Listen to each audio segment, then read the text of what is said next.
Preview.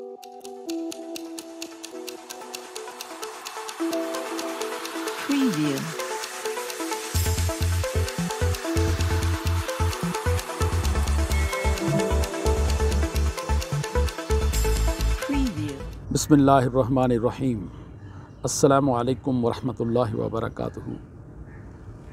औकात TV में अब्दुल जब्बार अंसारी आपकी खिदमत में हाजिर है। ख़वातीन व हज़रात, हमारे साथी अरशद शरीफ शहीद, उन के बारे में मालूमात मिली हैं कि उनको शहीद करने से पहले शदीद किस्म का उन पर टॉर्चर किया गया। उनके नाखून जो है ना हाथों के वो निकाल लिए गए और उनकी पसलियाँ तोड़ दी गईं। मतलब जो हो सकता था उन्होंने पहले उस पर तशद्दुद किया और फिर उसको गोलियां मारकर शहीद कर दिया। अब जिन लोगों ने तशद्दुद किया, उनको शहीद किया, उनको ब्लैकमेल किया जा रहा है। उनसे ये मुतालबा किया जा रहा है, उन्हें कहा जा रहा है कि अब जिस तरह वो निडर होकर बोलता था अरशद शरीफ शहीद, तो उसको रास्ते से हटाया है। तो अब वही गिरोह जो है, वही टोला जो है, उस को ये कहा गया है, उनको टारगेट दिया गया है कि सीनियर एंकर पर्सन, सीनियर सहाफ़ी, हमारे प्यारे दोस्त, हमारे भाई इमरान रियाज़ ख़ान का उनको टारगेट दिया गया है कि अब उसको हिट करना है, क्योंकि अब वो बोलता है। पहले उसको धमकी दी गई कि आपकी ज़बान काट दी जाएगी, और भी बहुत सारी धमकियां उसको दी गई। जब अरशद शरीफ शहीद की शहादत पर वो उनके घर ठहरा हुआ था, तो वहाँ भी हसास इदारों के लोग उनसे मिले और उनको तस्वीरें दिखाई। ब्लैकमेल करने का एक अंदाज़ होता है ना, कि आप इस कमरे में ठहरे हुए हो, आप इस गाड़ी पे आए हो, आप इस रास्ते से आए हो, इसका मतलब ये है कि आप पर हमारी नज़र है। तो उस दौरान इमरान रियाज़ ख़ान और उस इदारे के जो एक आदमी उनसे मिलने आए थे, हसास इदारे के आदमी, उनकी तलख़ कलामी भी हुई। उन्होंने अपने व्लॉग में ये हमें बताया था। तो अब जिन हलकों ने वो काम करवाया, अब ये भी मालूम हुआ है कि इमरान रियाज़ ख़ान के सर की कीमत भी लगा दी गई है। अब बड़े अफसोस की बात है, बड़ा लम्हा फ़िक्रिया है कि अगर जिन्होंने अरशद शरीफ शहीद को शहीद किया था उनको ट्रेस कर लिया जाता, उनको सज़ा दे दी जाती, तो ये जराइम पे जराइम ना होते। अब सुप्रीम कोर्ट को चाहिए था कि वो इसका अज़ ख़ुद नोटिस लेते और उन जिन्होंने ये घनौना जुर्म किया है उनको कटहरे में लाते, उन दुनिया को पता चलता कि ये कौन लोग हैं, क्योंकि वो छुप के वार करते हैं। और ये बुज़दिल, ये एक बुज़दिली की अलामत है, छुप के वार करना। तो अब वो ब्लैकमेल हो रहे हैं। अब मैं तो यही उनको मशवरा दूंगा कातलों को, अब जो तुम्हें ब्लैकमेल कर रहे हैं उनका पत्ता साफ़ कर दो, जो भी हैं वो, जो एक हक बात नहीं सुन सकते, उसका जवाब नहीं देते। कितने सवालों में सवाल किए हैं इमरान रियाज़ ख़ान ने कि मुझे इन सवालों का जवाब दो कि जिन लोगों को आप चोर कहते थे, डाकू कहते थे, उनके सबूत देते थे, वो फिर एकदम कैसे अमीन सादिक बनाकर उनको वज़ीर आज़म बना दिया गया, और कैसे उनको।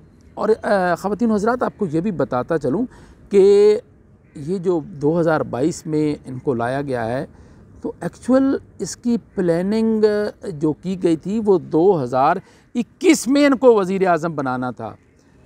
चूँकि फिर इनके पास और कोई जवाज़ नहीं था, तो ये वोट ऑफ नो कॉन्फिडेंस का बहाना बनाकर वो अब इम्पोर्टेड सरकार को ले आए। अब इमरान उनका कहा नहीं मानता था, तो उस वजह से उसको हटा दिया। अब ये आए हैं तो इनसे हुकूमत कंट्रोल नहीं हो रही, तो अब लाने वाले जो ताकतवर हल्के हैं वो बुरी तरह फंस चुके हैं कि इनसे हुकूमत नहीं चल रही, उसको भी हटा दिया। तो इसका बेहतरीन हल ये है कि इलेक्शन करा दिए जाएं। लेकिन वो ये चाहते हैं कि जो भी, क्योंकि उन्हें तो हर हाल में इक़्तिदार में रहना होता है, तो वो चाहते हैं कि उनकी मर्ज़ी की हुकूमत आए, या जिनके आने के इम्कानात हैं, ज़ाहिर है इमरान ख़ान के आने के इम्कानात हैं, और वो सूबाई इलेक्शन में, वो कौमी असम्बली के इलेक्शन में ये अपने आप को जितवा कर ये वो दिखा चुके हैं अपना आप कि अवाम उसके साथ है। तो अब ये भी मालूम हुआ है कि अब उनकी कोशिशें ये हैं कि इमरान ख़ान के साथ जो है ना ताल्लुकात कुछ बेहतर किए जाएं। तो उसकी एक कड़ी ये भी है कि अब जो इमरान ख़ान 3 नाम ले रहे थे कि उनको FIR में शामिल किया जाए, तो अब उनको परवेज़ इलाही, सदर आरिफ अलवी, इन लोगों ने जाकर ज़रा ठंडा किया है कि इस तरह आप ना का मसला इसको ना बनाएं और काम को चलने दें। तो शायद वो उनकी बातों में आ गए, उन्होंने उनका कहा मान लिया। तो बात यह है कि ये खेल कब तक खेला जाता रहेगा? भाई वोट अवाम डालते हैं, हुक्मरानी कोई और करता है, इस तरह तो काम नहीं चलता। अब तरक्की याफ्ता ममालिक में देखें कि उनमें ये मुदाखलत नहीं होती, इस तरह की मुदाखलत नहीं होती कि अवाम किसी को चाह रहे हैं और लाया किसी को जा रहा है। 22 करोड़ अवाम की ख्वाहिश पर एक मतलब चंद 100 आदमी, जिनको आज़म सवाती ने कहा है कि 1000 के लगभग वो लोग हैं, तो वो उनको मुसल्लत कर दिया जाता है, उनकी मर्ज़ी को मुसल्लत कर दिया जाता है, जो कि किसी तौर भी दुरुस्त नहीं है। अब आज़म सवाती का ज़िक्र हुआ है, उनके साथ जो सलूक किया गया, उनको बरहना किया गया, उनके साथ नारवा सलूक किया गया, और उसके ज़िम्मेदारों को भी अभी तक गिरफ़्तार नहीं किया गया। सुप्रीम कोर्ट क्या सोई हुई है? लगता है सुप्रीम कोर्ट से भी वो ज़्यादा ताकतवर हल्के हैं। तो उनको फ़ैसला कर देना चाहिए, कर गुज़रना चाहिए, जो होगा देखा जाएगा। और यही तो जिहाद है भाई, ज़ालिम हुक्मरान के सामने कलमा हक कहना यही जिहाद है, ये अफजल जिहाद है। अब देखें कि मन मानियाँ कोई करता है, अपनी मर्ज़ी के लोग कोई लाता है, भुगते आवाम हैं। आवाम का क्या कसूर है? आवाम ने क्या जुर्म कर लिया है? या तो उनकी राय न लो, जब राय लेते हो तो उसका एहतराम करो, और जिसको वो चाहते हैं उनको सामने लाओ। तो इसके मन मानियों के पहले भी बहुत सारे नुकसानात हम उठा चुके हैं, अब हम मज़ीद नुकसानात के मुतहम्मिल नहीं हो सकते। अब तक के लिए इतना ही।